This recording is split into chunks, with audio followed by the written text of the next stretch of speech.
I'm gonna show you now a really nice, cool, like little combo, which you guys can then put together. And this is how you're gonna build your first ever jump rope combo, Rush Athletics style, all right? So we're going like this.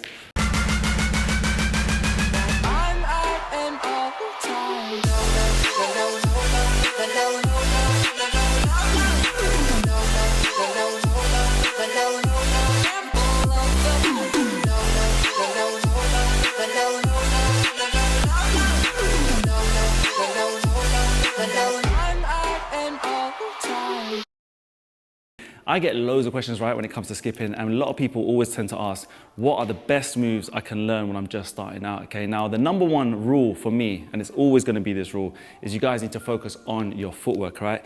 Now, we've got loads of tutorials on how to improve your footwork, but I'm actually gonna go a couple of steps further, right? I'm gonna give you guys 3 epic moves that you guys can start to learn and then implement into a quick combination. But listen, before we start, if you're looking to start your jump rope journey the correct way, guys, hit my website down below, www.rushathletics.co.uk. We have the best ropes, merch, jump rope mats, you name it, to get you guys started the right way and flying boss. And if you use birthday30 as a code right now, you get 30% off, as we've just reached our 7-year anniversary of Rush Athletics. Now, guys, we're gonna get into this quick and easy, okay? Now the first 3 moves are this, okay? We talk about the sort of 3 pillars, well I do anyway, of skipping, right? And it always starts with just good balance. And what happens with balance is we can now implement moves around it where we're just staying coordinated, we're staying in motion. And the first move is a side swing. Now, you see a lot of boxers using this move very often. There's loads of ways you guys can side swing. This is one form, the kind of traditional form, maybe the boxer style of side swings. And the side swing is a really good move, right? Because you can start to transition into different moves from it. As you can see, we're getting side swing and then a crossover, which we'll come into. But the side swing is a very important move. It just allows us to kind of transition in and out of different moves, like I said. It also just gives us a time to sort of get a little breather, because we're not jumping through the rope on these occasions when the rope's going beside us, giving our feet a little breather.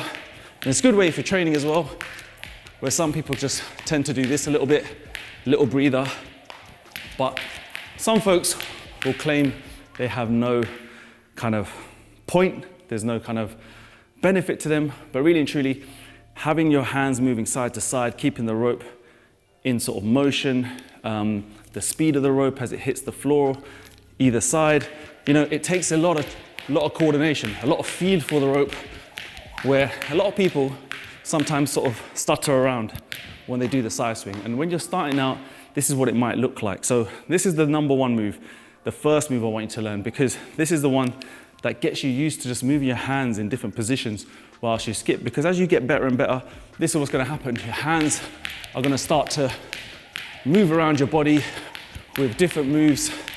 And we wanna get used to feeling the hands going across our body, doing different things. I think every single person wants to learn this move first. I'm gonna put it in second, all right, in my little list of things to do. Because what I want you to feel now is you've got these side swings down, all right? It's so tempting to learn crossovers first because it's the first move that everyone seems to kind of know and see when it comes to skipping. There's loads of different variations. You've got a running crossover, you've got a double crossover. You know, there's just endless ways to kind of use this move, a high knee crossover. And you can mix it up with different kinds of footwork, little cross step in there, little toe kick out. Now, with crossovers, guys, there's loads of variations. Again, I'm gonna keep repeating myself here. I've got loads of videos on crossovers, all right?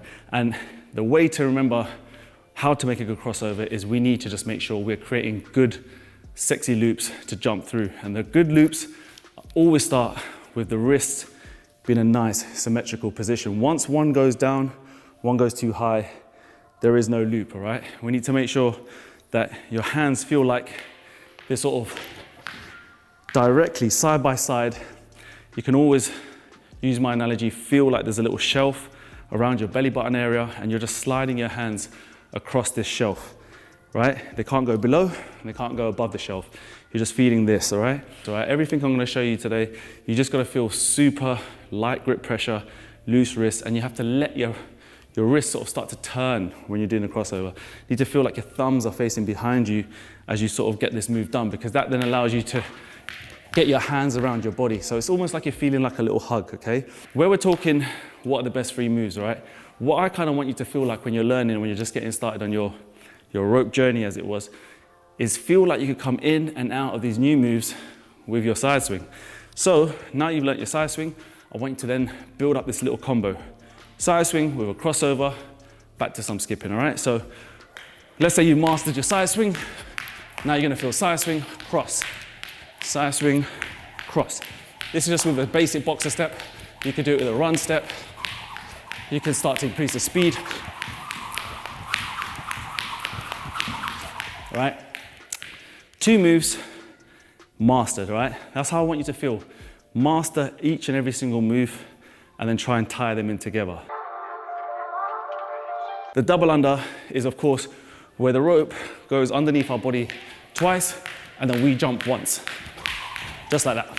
So just, we're feeling like we take off, rope, swoosh, swoosh, bam, double under. Right now, main principles are this. You do not want to feel like this is too difficult or too hard or too harsh on your knees. Now, most folks, when they start to learn, they're just crashing down, boom, boom, boom. And I've seen it, and it hurts me every time, like this. And I show this on all my tutorials for double unders, and I try and get everyone to stop it. But it's a natural thing, I get it. You also get people who want to kick their feet out, like this, which is actually like an old version, old style of how boxers used to do this move before we came along, because I think our version, the way we sort of discovered double unders, I went through these whole phases. I went through the dolphin kicks, as I call them. You know, it's something that professional boxers still do to this day, but it's just inefficient. It's just too taxing on the body, on the legs, and you can't just smash out infinite amounts, okay? Because what you want to feel now is when we're taking off with the double under, we feel streamlined, we feel light on our feet, we feel this hang time, and that only comes from taking off from the balls of our feet and feeling really nice and stretched. Chest out high, body nice and straight. We take off, and what we do is we try and let the rope just go on its own momentum, all right? The only way the rope can go on its own momentum, folks, is we need to have this light grip pressure, like I mentioned before, is we need to let the rope flow. That can only come with light or loose wrists, and we gotta feel like we're throwing this rope out in front and keeping our wrists nice and close together. We don't wanna go too far wide out like this. We're gonna shorten the rope, and we're not gonna get a lot of power from the rotator cuff. So you wanna feel like you're pushing forward and down with your thumbs, keeping your wrists nice and close. That's a little feel, and it'll look just like this, right? We could get maximum speed and just feels by using our thumbs a lot more. So now, you got these 3 moves. The video title is really, what's the best 3 moves to learn, or what's the first moves you want to do with your rope, okay? I'm going to show you now a really nice, cool, like little combo, which you guys can then put together, and this is how you're going to build your first ever jump rope combo, rush athletic style, all right? So we're going like this. I'm going to get you guys to feel a little boxer step. You could do this with a basic bounce as well, but we're going to just start nice and easy. It's going to go side swing, cross, double. Side swing, cross, double. Really nice, cool first combo to learn. And then you can start to ramp it up, maybe with a run. So hopefully that kind of gives you a good little broad overview. I don't know how long this video has been, but I tried to keep it nice and short and sweet. But folks, there you have it. The first 3 moves I'd love you all to learn. If you want the RA-esque style, you guys have got this. So yeah, drop me a comment, let me know what you want to see going forward, and I'll get it done for you. And thank you so much again for supporting us and being such cool followers. You're part of my family now. Remember, if you use birthday 30 right now, as this video goes up, you get 30% off all our ropes, all our merch, everything online. And yeah, as always, I appreciate you. So until next time, take care of yourself, skip the treadmill, stay safe. Peace. Was the knight in shining armor in your movie? Would put your lips on mine and love the aftertaste now.